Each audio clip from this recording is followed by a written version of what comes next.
Alright, so I'm just going to kind of continue with the theme that I've had, like for the master plan and throughout amidst high school cross country tryouts. So I have date and time listed across the top, and just stressing the importance of the information that is included on this, form. Um, so for cross country and track, it's a bit different in terms of player evaluation. Like it's not, based on percentages and, like defense and form, stuff like that, your ability to master multiple different tasks. Um, Instead, yours is just kind of summed up in like an event, how fast you can cover a specific distance. So the way I did it, the coaching staff will offer 3 different distance races, somewhat like different distances that each individual may be more comfortable doing, and they can choose which distance and just hit the standard time for it. And then it is recommended you show up early, proper attire, athletic clothes, shoes, and bringing your own water bottle.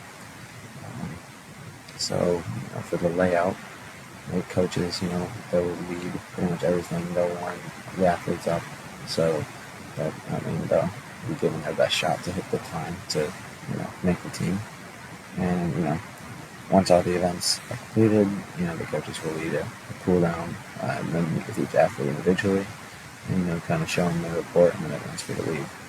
And then I did, leave room for exceptions for those that are currently injured. The athletic trainer will be available to meet and discuss the level of their injury, take a look, figuring out what could be the problem, seeing if it's possible for you to even race this season.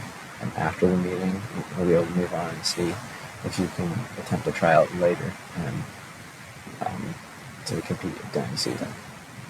For roster spots, there's usually no limit in cross country to the roster size. As the meets get more important, you would travel less people, but to just simply be on the team, there's no limit to the roster size. Just have to hit the entry standards. And here's where you finally the standards. This is what the students are going to want to know before they attend these tryouts. They have to know their goal so they can train during the summer to kind of meet these marks. So the 3 distances would be 800, 1600, and 3200, which is half a mile, 2 miles. There's the men's standards and the women's standards. And you get the flexibility to choose which distance you want to do, which you're most comfortable with. Like for example, if you're better at longer stuff and you've done a lot of running, the 3200 might be your better option.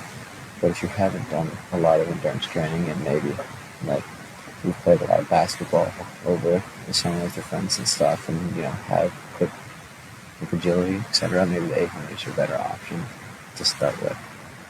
And then I also just kind of have an evaluation form that the coaches will fill out during the time trial on each person.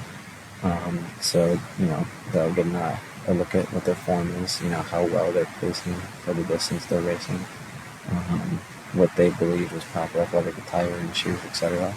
And the effort that they're giving, because some people may not be able to handle the pain, and that could also lead to them not hitting the times, or if they are hitting the times and they're giving low effort, then that shows that they have a lot of room for improvement.